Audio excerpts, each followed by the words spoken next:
السلام علیکم ورحمۃ اللہ وبرکاتہ۔ اللہم انا نسألک علما نافعا وعملا متقبلا ورزقا طیبا۔ اللہم انفعنا بما علمتنا وعلمنا بما ينفعنا وزدنا علما۔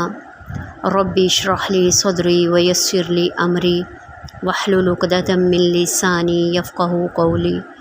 اعوذ باللہ من الشیطان الرجیم، بسم اللہ الرحمن الرحیم۔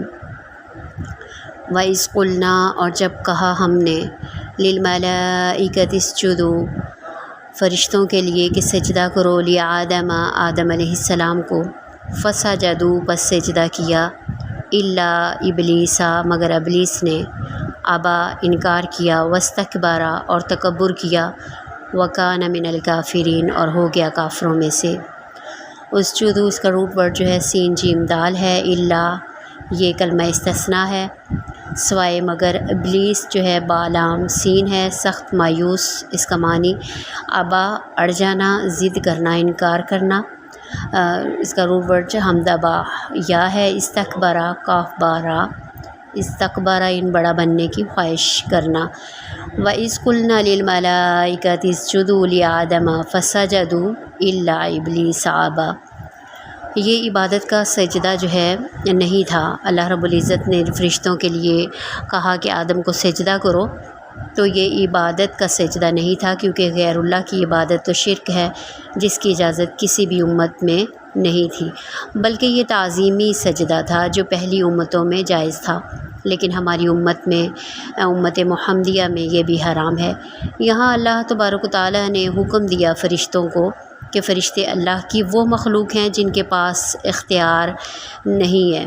فرشتے وہی کرتے ہیں جس کا رب تعالیٰ نے حکم دیتے ہیں، اور وہ حکم کی نافرمانی نہیں کرتے، جبکہ ابلیس جو جنات میں سے تھا اس کے پاس اختیار تھا، اس نے انکار کر دیا، یہ فرشتہ نہیں تھا۔ سورہ طٰہٰ میں وضاحت کی ہے، وَكَانَ مِنَ الْجِنِّ فَفَسَقَ عَنْ أَمْرِ رَبِّهِ، وہ فرشتوں میں کیوں تھا؟ اللہ تبارک و تعالیٰ نے انسان کو مٹی سے تخلیق کیا، اور فرشتوں کو نور سے، اور جنات کو آگ سے۔ اب یہ بندگی جو ہے تینوں کر رہے ہیں، مگر انسان اور جنات کو خصوصی طور پر کہا کہ میری بندگی کرو۔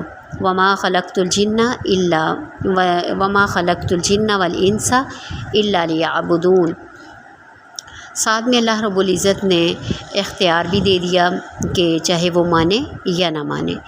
اب میری بندگی کرو، انسان اور جنات دونوں جو ہیں وہ مکلف ہیں، اس اعتبار سے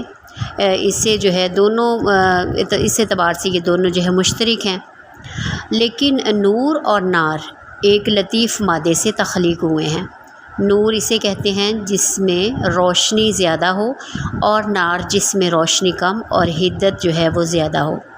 لطافت کے اعتبار سے فرشتے اور جنات مشترکہ ہیں، نہ فرشتے نظر آتے ہیں اور نہ ہی جنات نظر آتے ہیں۔ اب جنوں کا اشتراک ادھر بھی ہے اور ادھر انسانوں کے ساتھ بھی۔ اب اگر وہ فرشتوں جیسی صفات پیدا کرے گا تو اس وجہ سے امکانات پیدا ہوتے ہیں کہ فرشتوں کے ساتھ اسے لگا دیا گیا ہو، تو اس نے اپنی عبادات کی کثرت کی وجہ سے، سجدوں کی کثرت کی وجہ سے، وہ جنوں کی صف سے نکل کر فرشتوں کی صف میں آ گیا تھا۔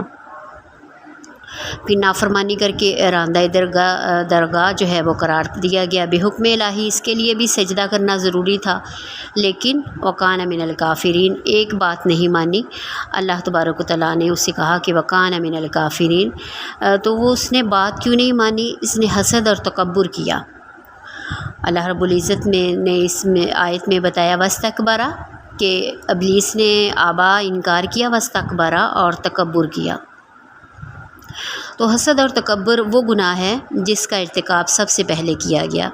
سیدنا عبداللہ ابن مسعود رضی اللہ عنہ بیان فرماتے ہیں کہ رسول اللہ صلی اللہ علیہ وآلہ وسلم نے فرمایا، جس کے دل میں رائی کے دانے جتنا بھی تکبر ہوا وہ جنت میں داخل نہیں ہو سکے گا۔ تو ابلیس جو ہے یہاں ابلیس سے ہے، یعنی فعیلن کے وزن پر ہے۔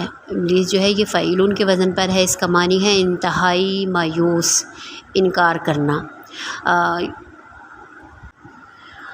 تکبر کہتے ہیں، یعنی انکار کرنے کو، یعنی اس میں ہے کہ تکبر کہتے ہیں حق کا انکار کرنا، دوسروں کو حقیر سمجھنا۔ ابلیس نے اللہ کے حکم کا انکار کیا اور حضرت آدم علیہ السلام کو حقیر سمجھا۔